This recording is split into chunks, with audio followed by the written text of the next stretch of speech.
शेषनाग ने एक बात बड़ी सुंदर कही, शायद आप सबके लिए और हमारे लिए वो बात है। शेषनाग ने कहा, मलमास, मेरा भाई वासुकी नाग, उसने भी देवताओं का हित करा था। समुद्र मंथन में मेरे भाई वासुकी नाग की नेति बनाई गई थी। मंदराचल पर्वत पर उसे लपेटा गया था। देवता और राक्षसों ने मिलकर उसका मंथन किया था। जब समुद्र का मंथन करा, अमृत निकल गया। उस वासुकी नाग को कोने में पटक दिया। कोई ने उसको नहीं देखा, कोई ने उसको अमृत नहीं पिलाया, कोई ने उसको दवा नहीं कराई, किसी ने उसका आदर नहीं करा। मलमास, मुझे लगता है तेरे साथ भी वही हुआ है, क्योंकि ये दुनिया की रीति है। अपना काम करवाने के बाद लोग लात मार देते हैं, उसको धकेल देते हैं, उसका सम्मान नहीं करते। ये दुनिया की रीति।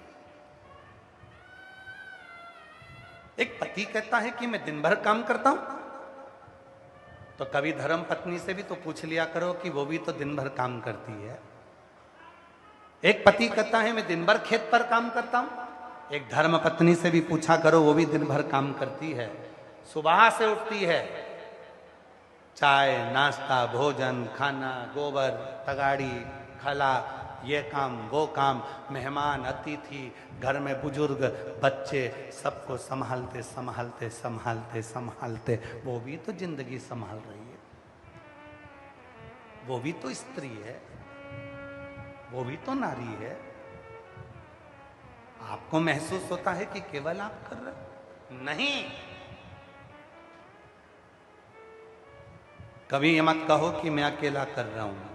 तुम्हारी जो अर्धांगिनी है वो भी तुम्हारे साथ कदम से कदम मिलाकर तुम्हारे परिवार को संभाल रही है, तुम्हारे परिवार को देख रही है, वो भी तो देख रही है। पर सम्मान उसको नहीं मिला। तो कभी धर्म पत्नी से भी तो पूछ लिया करो कि वो भी तो दिन भर काम करती है। एक पति कहता है मैं दिन भर खेत पर काम करता हूं, एक धर्म पत्नी से भी पूछा करो, वो भी दिन भर काम करती है। सुबह से उठती है, चाय नाश्ता भोजन खाना, गोबर तगाड़ी खला, ये काम वो काम, मेहमान अतिथि, घर में बुजुर्ग बच्चे, सबको संभालते संभालते संभालते संभालते वो भी तो जिंदगी संभाल रही है। वो भी तो स्त्री है, वो भी तो नारी है। आपको महसूस होता है कि केवल आप कर रहे? नहीं। कभी ये मत कहो कि मैं अकेला कर रहा हूं। तुम्हारी जो अर्धांगिनी है वो भी तुम्हारे साथ कदम से कदम मिलाकर तुम्हारे परिवार को संभाल रही है, तुम्हारे परिवार को देख रही है, वो भी तो देख रही है। पर सम्मान उसको नहीं मिला। कई लोग कह देते हैं गुरुजी हमारी किस्मत में तो भगवान ने यश ही नहीं लिखा। कई माताएं कह देती गुरुजी भगवान ने तो मेरी किस्मत ऐसी बनाई है कि मेरी किस्मत में यश ही नहीं है, मैं किसी के लिए कितना ही कुछ कर दूं तो भी मेरा सम्मान नहीं होता। तुम अपने ऊपर मत लो। यहां कथा भी सुनो। मलमास जिसके महीने में नरसिंह भगवान प्रकट हुए, जिस महीने में हिरण्यकशिपु मरा, जिस महीने को स्वयं भगवान ने 12 महीने से ज्यादा प्रकट करा, वो मलमास को भी तो लोगों ने सम्मान नहीं दिया, उस मलमास को भी तो लोगों ने आदर नहीं दिया, उस मलमास को भी तो लोगों ने सत्कार नहीं दिया, उस मलमास को भी तो लोगों ने नकार दिया। तुम सोचते हो कि मेरा साथ नहीं मिलता, भगवान मेरा साथ नहीं देता, उस मलमास को भी तो देखो। तब वो मलमास आखिरी में जब हार गया हिम्मत, तब वो मलमास आखिरी में शेषनाग के पास गया और शेषनाग ने कहा मेरे भाई वासुकी नाग के साथ भी यही हुआ था, उसको भी सम्मान नहीं मिला था, उसको भी कोने में पटक दिया था। जब अपना काम हो जाता है लोग धक्का देकर बाहर निकाल देते हैं। कभी कभी शिव पुराण की कथा कहती है तुम बहुत करोड़पति हो, तुम बहुत धनपति हो, तुम बहुत वैभवपति हो, तुम्हारे यहाँ पैसे की कोई कमी नहीं है, तुम्हारे घर में तुम्हारी बहू के बच्चा हुआ, उस बच्चे को पालने के लिए, उस बच्चे को संभालने के लिए एक महिला को, एक स्त्री को, एक बेटी को तुम लेकर आए। कहा माता जी मेरे बच्चे को संभालना, मैं महीने की तनख्वाह दूंगा। वो माँ अपने बच्चे को छोड़कर तुम्हारे बच्चे को संभालने के लिए आ गई। 5,000, 2,000, 10,000, 11,000, 20,000 रुपए महीने में वो तुम्हारे बच्चे को संभाल रही है। तुम्हारे बच्चे को संभाल रही है। जब वो बच्चा बड़ा हो गया, तुमने उस बूढ़ी माँ से कह दिया, माँ तुम्हें आने की जरूरत नहीं है, अब हमारा बच्चा बड़ा हो गया, स्कूल जाने लगा, अब मैं उसको कहीं बोर्डिंग में डाल दूंगी, अब मुझे बच्चे को तुम्हारे को जरूरत नहीं है। उस माँ को निकाल दिया।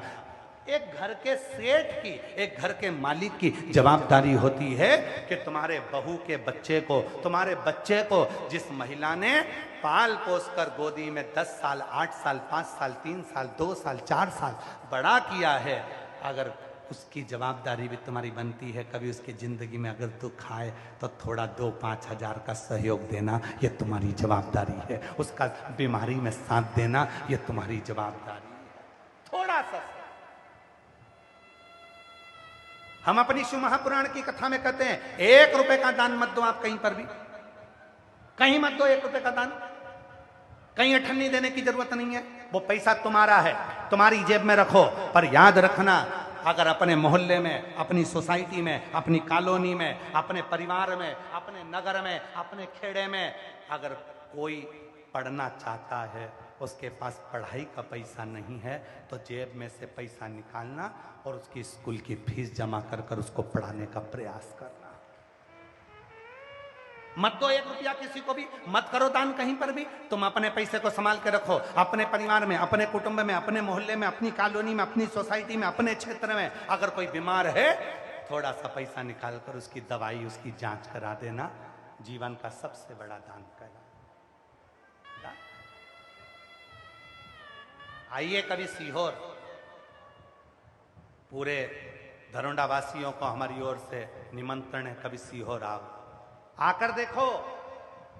जो तुम झोली में दान देते हो बिठले सेवा समिति को या बिठले सेवा समिति के कार्यालय पर, अगर 1 रुपया भी जमा करते हो तो आकर देखना, आकर देखिए। 2000 बच्चे के स्कूल की फीस, उनकी ट्यूशन, उनकी कोचिंग, साथ में हॉस्पिटल में निशुल्क दवा, एम्बुलेंस, यहाँ तक कि वहाँ पर पूरी जांचें सब निशुल्क, अन्न क्षेत्र सब निशुल्क। 20,000 लोग, 25,000 लोग सुबह से शाम तक भोजन करते हैं, प्रतिदिन निशुल्क। विवाह निशुल्क, कन्यादान निशुल्क। कभी आकर दर्शन करिएगा तो आपको लगेगा कि हमारा दान किया हुआ कहाँ लगा। मत करो 1 रुपया दान, अपनी जेब में रखो, पर अपने परिवार में, अपनी कॉलोनी में, अपनी सोसाइटी में, अपने मोहल्ले में, अपने खेड़े में, अपने गांव में, अपने अड़ोसी पड़ोसी को भी देखो। अगर कोई बच्चा पढ़ना चाहता है, कोई बच्चा एजुकेशन करना चाहता है, अपने बच्चे को तो पढ़ा ही रहे हो, साथ में उस बच्चे को भी पढ़ाओ, उसकी भी एजुकेशन कराओ, उसको भी पढ़ाओ। बेटियों को हम फिर निवेदन करेंगे, कई लोगों के मन में आता है बेटे को पढ़ाना है, बेटी को नहीं पढ़ाना है, पर निवेदन है आप सबसे कि अपनी कैपेसिटी से ज़्यादा अपनी बेटी को पढ़ाने का प्रयास करना, एक दिन वो भी नाम रोशन करेगी तुम्हारा। पढ़ाओ उसको, उच्च शिक्षा की जरूरत है उसको, एजुकेशन की जरूरत है उसको।